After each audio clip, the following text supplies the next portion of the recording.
चलिए तो हम जुड़ गए हैं बाल विकास की दूसरी क्लास से। कल एक क्लास हमने ली थी जिसमें हमने सिलेबस के बारे में बताया था, जो कि पुराना सिलेबस है। और बच्चे बोल रहे थे कि सर आपने नया सिलेबस क्यों नहीं बताया, क्योंकि भैया अभी नया सिलेबस आया नहीं है। जब आएगा तो उसको एक एक पॉइंट वाइज हम उसको डिस्कस करेंगे और अच्छी तरह से आपको समझा दिया जाएगा और फिर आपको पीडीएफ दी जाएगी, आप अच्छी तरह से उसको याद भी कर लेना। तो आज से हम पहला टॉपिक स्टार्ट कर रहे हैं बाल विकास का। हम पढ़ा रहे हैं बाल विकास, सीडीपी, चाइल्ड डेवलपमेंट, बाल मनोविज्ञान, आप अपनी भाषा में उसको जो भी कहते हो। तो आज हम देखो बेसिकली यहाँ पे ये जो टॉपिक है इसका नाम है विकास की अवधारणा और अधिगम से संबंध, meaning of development and relation with learning. तो आज ये इसके सब पॉइंट हैं और जिसमें से आज हम पढ़ेंगे विकास, विकास की विशेषताएं, विकास के स्वरूप। बाकी ये जो सब पॉइंट हैं, ये जो दिख रहा है आपको, बाकी ये हम अपनी नेक्स्ट क्लास में देखेंगे। तो चलिए हम बिना समय गवाए शुरू करते हैं।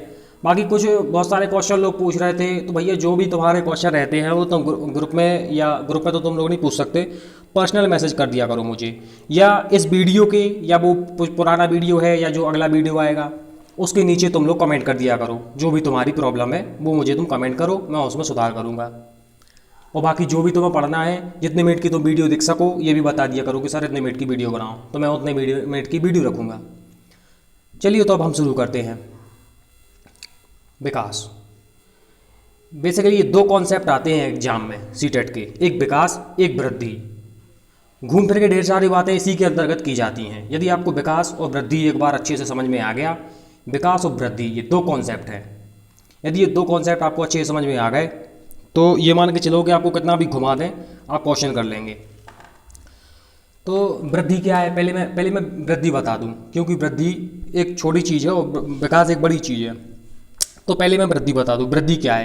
इंग्लिश में कहते हैं ग्रोथ और मनोविज्ञान की भाषा में कहते हैं उसको अभिवृद्धि, या वृद्धि कह दो या अभिवृद्धि कह दो या ग्रोथ कह दो। क्या अपन कहते हैं ना यार उसकी तो ग्रोथ ही नहीं हो रही, उसकी तो वृद्धि ही नहीं हो रही। तो मतलब वृद्धि ये होती है, वृद्धि तुम्हारे शारीरिक विकास से संबंधित होती है। तुम्हारा जो शरीर है उससे संबंधित होती है वृद्धि, उसको कहते उसी से संबंधित ग्रोथ है तुम्हारी। यदि तुम्हारा शरीर नहीं बढ़ रहा है तो हम कहेंगे भाई तुम्हारी वृद्धि नहीं हो रही। और जब तुम्हारी अच्छी लंबाई बढ़ जाएगी, तुम्हारा बॉडी वेट बढ़ जाएगा और तुम हष्ट पुष्ट हो जाओगे तो हम कहेंगे तुम्हारी वृद्धि बढ़ रही है। तुम्हारे शरीर में कोई भी परिवर्तन होगा, जैसे तुम्हारी आवाज़ में परिवर्तन होगा। जब किशोरावस्था के बच्चे रहते हैं, जब वो बाल्यावस्था से किशोरावस्था में आ जाते हैं तो उनकी आवाज़ में परिवर्तन हो जाता है। तो ये क्या है, ये वृद्धि है। जैसे उनकी हाइट बढ़ जाती है तो ये वृद्धि है, उनके शरीर में परिवर्तन हो रहा, उनका वजन बढ़ गया, उनके शरीर पे बाल आ गए, ये वृद्धि है। और विकास क्या है और वृद्धि कैसे संबंधित है, वृद्धि शारीरिक विकास से संबंधित है। आपके शरीर में कोई भी परिवर्तन हुआ ये वृद्धि है, ये वृद्धि से संबंधित है। और विकास क्या है, विकास आपका शारीरिक विकास, आपका मानसिक विकास, आपका दिमाग अच्छा हो गया, आप अच्छी अच्छी बातें करने लगे, आपका भाषाई विकास, आप बहुत अच्छी भाषा है, आपका बहुत अच्छा व्यवहार है। संवेग, आपका संवेगात्मक विकास, इमोशनल डेवलपमेंट, आपका इमोशनल डेवलपमेंट अच्छा हो गया, आपसे कोई आपको छोटी छोटी बातों का बुरा नहीं लगता, ये इमोशनल डेवलपमेंट है। तो physical development, mental development, emotional development, यानी कि शारीरिक विकास, मानसिक विकास, संवेगात्मक विकास, भाषाई विकास, ये सारे जब इकट्ठे हो जाएं तो इन सब के मिले जुले रूप को हम कहते हैं विकास। वृद्धि तो देखो मैंने तुम्हें बता दिया कि वृद्धि हमारे शारीरिक पक्ष से संबंधित है, हमारे शारीरिक विकास से संबंधित है। वृद्धि, हमारे शरीर में कोई भी परिवर्तन हुआ तो आप समझ जाना कि ये वृद्धि है। और विकास क्या है, जब हमारे शरीर में परिवर्तन हुआ, हमारे दिमाग में भी परिवर्तन हुआ, हम अच्छी अच्छी बातें करने लगे, हमारा दिमाग बढ़ गया, हम अच्छी अच्छी चीज़ें सॉल्व करने लगे, चीज़ें अच्छे से समझ में हमें आने लगीं, तो इनका मिला जुला रूप है विकास। वृद्धि जन्म के बाद शुरू होती है। मैं तुम्हें बता दूं, वृद्धि जन्म के बाद शुरू होती है और विकास जन्म से पूर्व शुरू होता है। जो जब बच्चा पेट में होता है विकास तब से शुरू हो जाता है। और वृद्धि जन्म के बाद शुरू होती है। लेकिन वृद्धि जीवन पर्यंत नहीं चलती, वृद्धि परिपक्व अवस्था के बाद खत्म हो जाती है, फिर नहीं होती वृद्धि। 17-18 साल के बाद वृद्धि नहीं होती। और जो विकास है जो जीवन पर्यंत चलता है। चलिए तो ये थोड़ा सा कॉन्सेप्ट था जो मैंने तुम्हें बता दिया। और यहाँ पे देख लें ये क्या बोल रहे हैं कि संपूर्ण आकृति या रूप में परिवर्तन ही विकास है। यही तो मैंने तुम्हें बताया कि संपूर्ण आकृति, शारीरिक विकास, मानसिक विकास, भावात्मक विकास, सब कुछ जब आपका सभी में जब परिवर्तन हो तो वो विकास है। सिर्फ शरीर में हो वो वृद्धि है। वो वृद्धि है। तो संपूर्ण आकृति या रूप में परिवर्तन ही विकास है। वास्तव में विकास संपूर्ण अभिवृद्धियों का संगठन है। इसके कारण बालक की आपकी कार्य क्षमता बढ़ जाती है, आप घंटों कार्य करने लगते हैं, आपकी कुशलता बढ़ जाती है, आप किसी काम में आप अभ्यास करते करते किसी काम में कुशल हो गए हैं, कोई कार्य आपको अच्छे से आने लगा है, ये विकास है। तो हम कह देंगे कि आपका विकास हो रहा है। तो इसके कारण बालक की कार्य क्षमता और कुशलता में वृद्धि होती है। अब देखिए, ये एक उदाहरण है वृद्धि का, पैरों की वृद्धि। पैरों की वृद्धि क्या है? अभिवृद्धि है। पैरों की वृद्धि अभिवृद्धि है, किंतु इसका सम्मिलित रूप शारीरिक विकास है। सिर्फ आपके पैरों में वृद्धि होती है, ये अभिवृद्धि है। ये अभिवृद्धि है। आपके हाथों में वृद्धि हो रही, ये अभिवृद्धि है। और जब आपके पूरे शरीर में वृद्धि हो रही है तो ये शारीरिक विकास है। आपके शरीर में बाल आना शुरू हो गए, आपके हाथ भी बढ़ रहे हैं, आपके पैर भी बढ़ रहे हैं, आपके शरीर में जो भी परिवर्तन हो रहा है वो शारीरिक विकास के अंतर्गत आता है। और इस विकास से ही शारीरिक क्षमता में परिवर्तन आता है। दूसरा, शिक्षा बालक के लिए है। एक ये कॉन्सेप्ट, एक क्वेश्चन आता है यहाँ से कि शिक्षा बालक के लिए है या बालक शिक्षा के लिए है। तो शिक्षा बालक के लिए है, ना कि बालक शिक्षा के लिए। अर्थात शिक्षा के उद्देश्य निर्धारित करते समय हमें बालक को ध्यान में रखना है, हमें बालक को केंद्र बिंदु मानना है। जब हम शिक्षा के उद्देश्य ध्यान करेंगे, शिक्षा के क्या उद्देश्य होने चाहिए, तो हमें सबसे पहले बालक को केंद्र बिंदु मानना है। अतः शिक्षा का केंद्र बिंदु बालक है। कौन है शिक्षा का केंद्र बिंदु? बालक। बालक शिक्षा का केंद्र बिंदु है। बालक का विकास कैसे होता है, बालक में किस प्रकार परिवर्तन आते हैं, इसका उत्तर प्राप्त करने के लिए विकास को समझना हमें जरूरी है। जब हम टीचर बन जाएंगे और किसी बालक को पढ़ाएंगे तो हमें उसका विकास कैसे हुआ, उसमें कैसा वो सोचता है, कैसा समझता है, उसके पहले हमें विकास की प्रक्रिया को समझना जरूरी है। इसलिए हम ये विकास का टॉपिक पढ़ रहे हैं। चलिए नेक्स्ट स्लाइड देखते हैं। विकास के संबंध में कहा जाता है कि बालक में होने वाले क्रमिक परिवर्तनों के फलस्वरूप होने वाली प्रगति ही विकास है। बालक के संबंध में कहा जाता है कि बालक में होने वाले क्रमिक परिवर्तन तुमने देखा होगा, गिनती जो है वो क्रम से होती है। 1 2 3 4 5 6 7 8 9 10, ये क्रम से हो रही। ऐसे ही बालक में, जब बालक शैशवावस्था में रहता है, उसके बाद बाल्यावस्था में आता है, उसके बाद किशोरावस्था में आता है, उसके बाद युवावस्था में आता है, इसको प्रौढ़ावस्था भी कहते हैं। तो इस अवस्था में आते समय उसमें जो क्रमिक परिवर्तन होते हैं, उसमें जो चेंजेस होते हैं, किशोरावस्था में कुछ अलग चेंजेस होते हैं, बाल्यावस्था में कुछ अलग। तो ये क्या है? यही तो क्रमिक परिवर्तन है। उन क्रमिक परिवर्तनों के फलस्वरूप होने वाली प्रगति ही विकास है। बालक परिपक्वता और अधिगम के आधार पर पूर्व में सीखे हुए गुणों अथवा योग्यताओं को परिमार्जित करता है और अपने भीतर नवीन गुणों और योग्यताओं का विकास करता है। परिपक्वता क्या है? परिपक्वता ये है कि आपका शारीरिक विकास के साथ साथ आपका मानसिक विकास हो गया, आपका भावात्मक विकास हो गया। आप कहना चाहिए कि आप समझदार हो गए, आप चीज़ों को समझने लगे, जिम्मेदारी लेने लगे, ये परिपक्वता है। तो परिपक्वता और अधिगम के आधार पर आपने जो गुण सीखे हैं वही विकास है। एक चीज़ और है, विकास में नवीन गुणों और योग्यताओं का विकास करता है। आपने नए नए गुण सीख लिए, तो ये नए गुण हैं, यही तो विकास है। आपने कोई अच्छी आदतें सीख ली, अच्छी बातें करना आप सीख गए, और आपको छोटी छोटी बातों पे गुस्सा भी नहीं आता, तो यही तो विकास है। आपने नए गुण सीख लिए, आपने नए गुण सीख के आपने कोई योग्यता सीख ली, आपने कोई काम अच्छे से सीख लिया, आप उस काम में कुशल हो गए, पारंगत हो गए, यही तो विकास है। चलिए, हमें समय का भी ध्यान रखना है, इसलिए हम आगे बढ़ते हैं।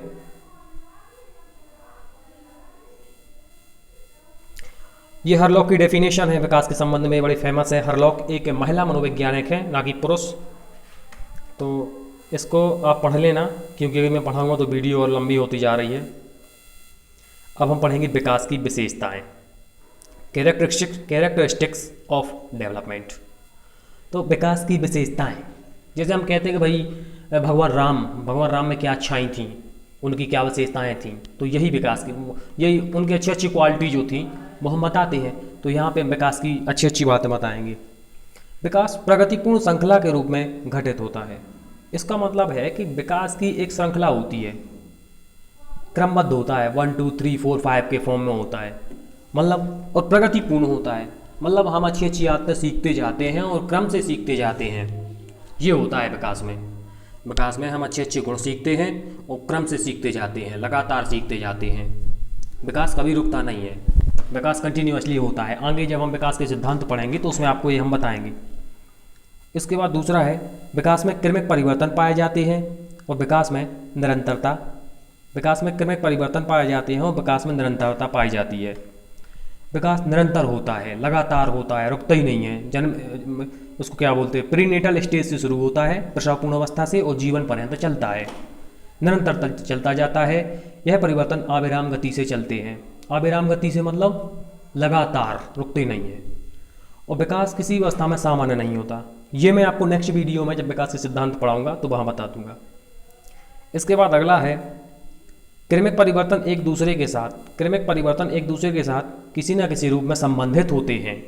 जो आप में, जो आपके शरीर, जो परिवर्तन हो रहे हैं, जो परिवर्तन हो रहे हैं, आपका शरीर बढ़ रहा है, आपकी भाषा शैली अच्छी हो रही है, आपका भाषाई विकास हो रहा है, मानसिक विकास हो रहा है, ये जो सारे परिवर्तन हैं कहीं ना कहीं ये देखिए आप, ये हो गया शारीरिक विकास, ये हो गया मानसिक विकास, ये हो गया भावात्मक विकास, ये हो गया भाषाई विकास, ये हो गया लॉजिकल रीजनिंग। ये सारे जो विकास आप में हो रहे हैं ये कहीं ना कहीं एक दूसरे से संबंधित हैं, ये कहीं ना कहीं एक दूसरे से मिले जुले हैं। अगला है, विकास परिवर्तनों की गति भिन्न भिन्न अवस्थाओं में भिन्न भिन्न होती है। अब भैया विकास परिवर्तन जो है, विकास में जो तुम्हारे परिवर्तन होंगे तुम्हारे अंदर, वो हर अवस्था में अलग अलग होंगे। शैशवावस्था में कुछ होंगे, किशोरावस्था में कुछ होंगे, बाल्यावस्था में कुछ होंगे। गर्भकालीन अवस्था, विकास की गति गर्भकालीन अवस्था में सबसे ज़्यादा होती है। देखिए भाई इसको, विकास की गति गर्भकालीन अवस्था में, विकास की गति गर्भकालीन अवस्था में सबसे ज़्यादा होती है। और परिपक्व अवस्था यानी कि करीब 18-19 साल के आसपास परिपक्व हो जाते हैं आप, किशोरावस्था भी कह सकते हैं। विकास की गति गर्भावस्था में, जब आप गर्भ में रहते हैं, जब सबसे ज़्यादा होती है। यहाँ से क्वेश्चन बनता है कि विकास की गति सबसे ज़्यादा किस अवस्था में होती है, तो गर्भकालीन अवस्था में, और सबसे कम परिपक्व अवस्था के बाद मंद हो जाती है। तो विकास के पश्चात व्यक्ति में अनेक विशेषताएं और क्षमताएं उत्पन्न होती हैं। ये मैं आपको पहले भी बता चुका हूँ कि विकास के पश्चात व्यक्ति में अनेक नई विशेषताएं और नई क्षमताएं, देखिए ये क्षमताएं और नई विशेषताएं, नए गुण व्यक्ति में उत्पन्न होते हैं। जैसे मैं छोटा था पहले, मेरा उदाहरण ले लो, मैं पहले छोटा था, मेरा विकास ठीक से नहीं हुआ था, तो मुझे नई नई चीज़ें नहीं आती थी, मैं लोगों से ठीक से बात भी नहीं कर पाता था। लेकिन आज मेरा अच्छा विकास हो गया है, आप मेरी किसी से भी बात करवा दो, मैं अच्छे से बात कर लूँगा, उनके साथ अच्छे से एडजस्टमेंट कर लूँगा। तो ये मैंने नई नई चीज़ें सीखी हैं, ये मैंने क्षमताएँ उत्पन्न की हैं अपने अंदर, यही तो विकास है। नेक्स्ट स्लाइड है विकास के स्वरूप। विकास के स्वरूप मतलब विकास के रूप कितने हैं, विकास के रूप कितने हैं, विकास के स्वरूप। तो फॉर्म्स ऑफ डेवलपमेंट, विकास के स्वरूप। जैसे मैंने कह दिया आपका नाम क्या है, आपके 3-4 नाम होते हैं अलग अलग, तो ये क्या है, आपके अलग अलग रूप हैं। और इसी को हम विकास के स्वरूप को इंटरकनेक्टेड करके समझेंगे कि विकास के स्वरूप क्या है। पहला है आकार में परिवर्तन। आपके आकार में परिवर्तन होता है, आपके आकार में परिवर्तन होता है, चेंज इन साइज। विकास के द्वारा बालक के शारीरिक आकार में निरंतर परिवर्तन होता रहता है। आकार में होने वाला परिवर्तन स्पष्ट रूप से दिखाई देता है। जैसे आपकी लंबाई बढ़ गई, आपका शरीर का भार बढ़ गया, आपके शरीर पे बाल आ रहे हैं, तो ये क्या है, आपके आकार में परिवर्तन हो रहा है, आपके शरीर में चेंजेस हो रहे हैं, ये शारीरिक विकास है। देख लो, ये शारीरिक विकास है। तो आकार में जब परिवर्तन होगा आपके, तो ये शारीरिक विकास है, शारीरिक विकास को दर्शाता है। अनुपात में परिवर्तन, अनुपात क्या है, देखिए मैं बता रहा आपको अनुपात क्या है। अनुपात में परिवर्तन, बालक के शरीर का विकास एक अनुपात में होता है। समस्त शारीरिक अंग निश्चित अनुपात में विकसित होते हैं। जैसे आपका एक हाथ, आपके दोनों हाथ एक निश्चित अनुपात में बनेंगे। ऐसा नहीं होगा कि एक हाथ बहुत लंबा हो गया, एक हाथ बहुत पतला रह गया। आपके पैर और आपका मानसिक विकास, आपका भावात्मक विकास, आपका शारीरिक विकास, ये गिनती के सामयिकात्मक विकास, ये सब एक निश्चित अनुपात में होंगे। जैसे हम जब चाय बनाते हैं तो एक निश्चित अनुपात में शक्कर डालते हैं, कितनी डालनी, कितनी पत्ती, सबका एक निश्चित अनुपात रहता है। इसी प्रकार जब हमारा विकास है, बालक के शरीर का जब विकास होता है तो निश्चित अनुपात में होता है कि शरीर उसका कितना, उसका भावात्मक विकास, उसका मानसिक विकास। ये नहीं होगा कि आपके पैर ज़्यादा बढ़ गए, आपका सिर छोटा रहेगा। इस अनुपात के उदाहरण को आप कार्टून देखते होंगे। कार्टून के द्वारा भी समझ सकते हैं। कार्टून में किसी का सिर इतना बड़ा हो गया, पैर इतने इतने से, ये सही अनुपात नहीं है। जो कार्टून है, सिर इतना बड़ा कर दिया, पैर इतने इतने, हाथ और छोटे, ये सही अनुपात नहीं है। सही अनुपात है या आपके हाथ भी बराबर साइज में बढ़े, पैर भी बराबर में, सिर भी ठीक रहे, तो ये होता है सही अनुपात। तो बालक के शरीर का विकास एक निश्चित अनुपात में होता है। और अगला है पुरानी संरचना में परिवर्तन। ये क्या है भाई? पुरानी संरचना में परिवर्तन। पुरानी संरचना में परिवर्तन क्या है? पुरानी संरचना में परिवर्तन, विकास के क्रम में बालक की शारीरिक संरचना में भी परिवर्तन होता है। मतलब पहले मैं बहुत पतला था, मेरा ठीक से विकास नहीं हो रहा था। मैंने जिम जाना शुरू किया, मेरी अच्छी बॉडी बन गई जॉन सीना के जैसी। तो अब आप मुझे पहले वाली मेरी फ़ोटो देखेंगे और आज की देखेंगे, तो इसमें क्या है कि जो मेरी पहली की जो संरचना थी मेरे के शरीर की, वो आज चेंज हो गई। तो पुरानी संरचना में भी परिवर्तन होता है विकास के फलस्वरूप। तो हम कहेंगे कि हमारा विकास हो गया है अच्छे से। इसके बाद नवीन गुणों की प्राप्ति। नवीन गुणों की प्राप्ति का क्या मतलब है? नवीन गुणों की प्राप्ति, इसका क्या मतलब है? नवीन गुणों की प्राप्ति क्या? Acquisition of new features. Acquisition of new features, विकास के द्वारा जहाँ पुरानी संरचना परिवर्तित होती है, वहाँ नवीन गुणों की प्राप्ति होती है। भाई मैंने विकास के दौरान अच्छे गुण सीख लिए, मैंने अच्छे से बात करना सीख लिया, मैंने लोगों के साथ एडजस्टमेंट करना सीख लिया, मैंने अपनी गलतियों से सीखना स्टार्ट कर दिया। मैं पहले छोटी छोटी बातों का बुरा मान जाता था, मैंने अब वो भी सीख लिया कि नहीं यार, छोटी छोटी बातों का बुरा नहीं मानना चाहिए हमें, यदि हमारा इमोशनल डेवलपमेंट अच्छे से हुआ है। मैं पहले छोटी छोटी बातों पर झगड़ता था, अब मैं नहीं झगड़ता, मैंने ये भी सीख लिया। और मैं ऐसे तमाम गुण सीखता जाता हूँ, तो उसी को कहते हैं नवीन गुणों की प्राप्ति। हमें नए नए गुण प्राप्त होते जा रहे हैं, इससे हमारी कुशलताएँ, क्षमताएँ भी बढ़ती हैं। तो ये हमारा नवीन गुणों की प्राप्ति है। अब कुछ क्वेश्चन है जो हम जल्दी जल्दी सॉल्व करेंगे, क्योंकि टाइम बढ़ रहा है क्लास का, और फिर ज़्यादा बड़ी क्लास होती तो लोग देखते नहीं हैं फिर उसको। और अब बाकी आप कमेंट में बता दें कि कितने मिनट की क्लास रखें, तो हम उतने मिनट की क्लास रखेंगे, क्योंकि अच्छे से समझाने में थोड़ा टाइम लगता है। अगर जल्दी जल्दी करेंगे तो फिर समझ में नहीं आएगा कुछ। क्वेश्चन है कि अब 7-8 क्वेश्चन है, देख लेते हैं हम। अब एक क्वेश्चन है कि परिपक्व विद्यार्थी कैसे होते हैं? अपनी बौद्धिकता के साथ सभी प्रकार के द्वंद्वों का शीघ्र समाधान कर लेते हैं। दूसरा, अपने अध्ययन में कभी कभी भावनाओं की सहायता चाहते हैं। तीसरा, कठिन परिस्थितियों में भी अध्ययन से विचलित नहीं होते। चौथा, इस बात में विश्वास करते हैं कि उनके अध्ययन में भावनाओं का कोई स्थान नहीं है। परिपक्वता का अर्थ ये होता है कि आप समझदार हो गए एक प्रकार से। तो ये जो परिपक्व विद्यार्थी हो जाते हैं, वो इस बात में विश्वास करते हैं कि उनके अध्ययन में भावनाओं का कोई स्थान नहीं है, ऐसा गलत है। कठिन परिस्थितियों में भी अध्ययन से विचलित नहीं होते, ऐसा भी नहीं है। अपने अध्ययन में कभी कभी भावनाओं की सहायता चाहते हैं, ये सही है। जब वो पढ़ते हैं तो चाहते हैं कि कभी कभी उनकी पढ़ाई की तारीफ़ करी जाए, कभी कभी लोग उन्हें प्रशंसा करें, कभी कभी उन्हें पुरस्कार दें, ताकि उनका पढ़ाई मन लगा रहे। ये होता है परिपक्व विद्यार्थी के साथ। एक बच्चा होता है, वो परिपक्व नहीं होता। जैसे हमारे पिताजी हैं, आपके पिताजी हैं, तो वो परिपक्व होंगे, समझदार होंगे। एक युवा जो होता है, जो हमारी उम्र का है, जो तुम ये वीडियो देख रहे हो, तुम भी परिपक्व होगे। तो अपने अध्ययन में कभी कभी आप भी भावनाओं की सहायता चाहोगे, ये इसका अर्थ हुआ। हालांकि इसको मैं अलग से समझाऊंगा परिपक्वता को। विकास शुरू होता है, तो देखिए अभी हमने पढ़ा है कि विकास कब से शुरू होता है। विकास प्रसवपूर्ण अवस्था से शुरू होता है, जब बच्चा पेट में रहता है, प्रीनेटल स्टेज। और वृद्धि कब शुरू होती है?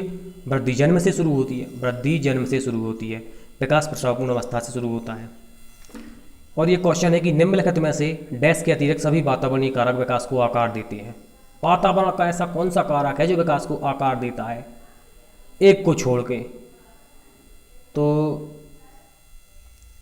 शारीरिक गठन को छोड़ के। शारीरिक गठन हमारा जन्म से जैसा होगा, हमें जन्म से जैसा मिला होगा, हम वैसा ही रहेगा।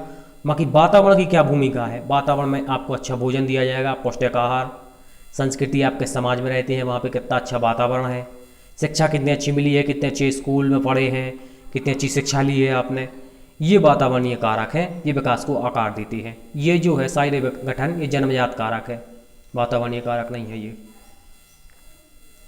विकास में वृद्धि से क्या तात्पर्य है? आपके विकास में वृद्धि हुई है, इससे तात्पर्य क्या है? सिर्फ ज्ञान में वृद्धि, सिर्फ संवेग में वृद्धि, सिर्फ वजन में वृद्धि नहीं। इसका अर्थ है आकार, सोच, समझ और कौशलों में वृद्धि। आपकी आकार मतलब आपकी शरीर भी बढ़ा है, आपकी सोच मतलब आपका दिमाग भी बढ़ा है, आपकी समझ मतलब आपका भावात्मक विकास भी बढ़ा है, आपने कोई कौशल सीखे हैं उनमें भी वृद्धि हुई है। तो ये सभी विकास में ये सभी विकास है, तो हम कहेंगे कि भाई आपके विकास में वृद्धि हुई है। अगर ये चारों चीज़ या पांच ये जितनी चीज़ नीचे लिखी हैं ये सारी आप में हैं या आप में वृद्धि हुई है इन चीज़ों में, तो हम कहेंगे कि आपके विकास में वृद्धि हुई है। अगला क्वेश्चन है कि निम्नलिखित में से शिक्षा की खेल विधि आधारित है। तो निम्नलिखित में शिक्षा की खेल विधि जो है वो विकास एवं अभिवृद्धि के मनोवैज्ञानिक सिद्धांतों पर आधारित है। हम बच्चों को खेल इसलिए खिलाते हैं क्योंकि उनका मानसिक विकास भी हो और उनका शारीरिक विकास भी हो, उनका शरीर में उनकी वृद्धि भी हो, अच्छे हष्ट पुष्ट रहें। लेकिन आजकल के बच्चे मोबाइल में लगे रहते हैं तो उनका उतना विकास हो नहीं पाता। इसलिए हम चाहते हैं कि खेल विधि के माध्यम से उनका मानसिक विकास भी हो और शारीरिक विकास भी हो। निम्नलिखित में से कौन सा विकास के बारे में सत्य नहीं है? कौन सा ऐसा है जो विकास के बारे में सत्य नहीं है? विकास अंतःक्रिया का फल है। अंतःक्रिया का फल मतलब ये है कि वातावरण और वंशानुक्रम। तो ये तो सही है कि आपको अच्छा वातावरण भी दिया जाए और वंशानुक्रम। एक्चुअल में ये जो क्वेश्चन है ये आपका दूसरे टॉपिक से संबंधित है, इसको मैं अच्छे से बाद में बताऊंगा वंशानुक्रम और वातावरण वाले टॉपिक में।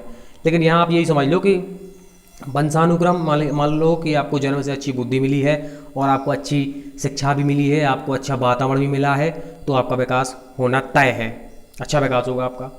विकास एक व्यवस्थित श्रृंखला का अनुगामी है। एक व्यवस्थित श्रृंखला मतलब ऐसे 1 2 3 4 एक व्यवस्थित श्रृंखला है नहीं, विकास की एक ऐसी व्यवस्थित श्रृंखला ही नहीं है। विकास एक व्यवस्थित श्रृंखला का नहीं है, सही है आपका। विकास एक व्यवस्थित श्रृंखला का अनुगामी है कि पहले आपका ये विकास होगा, फिर ये विकास होगा, किशोरावस्था में इतना होगा, उसके पहले बाल्यावस्था में इतना होगा, उसके पहले शैशवावस्था में इतना होगा। तो एक व्यवस्थित श्रृंखला का अनुगामी है विकास। इसके बाद है विकास एक व्यक्तिगत प्रक्रिया है। हाँ, हर कोई में अलग अलग विकास होता है, ये इंडिविजुअलाइज्ड है। विकास विशिष्ट से सामान्य की ओर होता है, ये गलत है। विकास विशिष्ट से सामान्य की ओर नहीं होता, विकास सामान्य से विशिष्ट की ओर होता है। इसको मैं विकास के सिद्धांत में पढ़ाऊंगा, लेकिन अभी मैं आपको समझा दूं कि विकास विशिष्ट से सामान्य की ओर होता है, ये गलत है। विकास सामान्य से विशिष्ट की ओर होगा, मतलब पहले आपके हाथों में वृद्धि होगी। ये सामान्य है, बच्चे का जब विकास होता है तो पहले वह हाथ पैर चलाना सीखता है, बाद में उनकी अंगुलियां चलाना सीखता है, लेकिन पहले क्या सीखता? हाथ पैर चलाना सीखते हैं। तो ये सामान्य से विशिष्ट की ओर होता है विकास, फिर बालक उंगलियां चलाना सीखता है। तो यहाँ पे मेरी वीडियो ख़त्म हो रही है, वीडियो थोड़ी सी लंबी हो गई है। आप लोग नीचे कमेंट में जो भी परेशानी हो, जो भी प्रॉब्लम हो, जितनी आप वीडियो चाहें आप सब कुछ उसमें बता दें। बाकी ग्रुप से जुड़े रहें, आपकी रोज क्लास होगी, कभी भी गैप नहीं होगा और हम लक्ष्य 100 सीटेट को बड़े आराम से प्राप्त करेंगे। ये तो कुछ चंद्र क्वेश्चन थे, मैं आपको ऐसे 2-2 3-3 हज़ार क्वेश्चन सॉल्व कराऊंगा।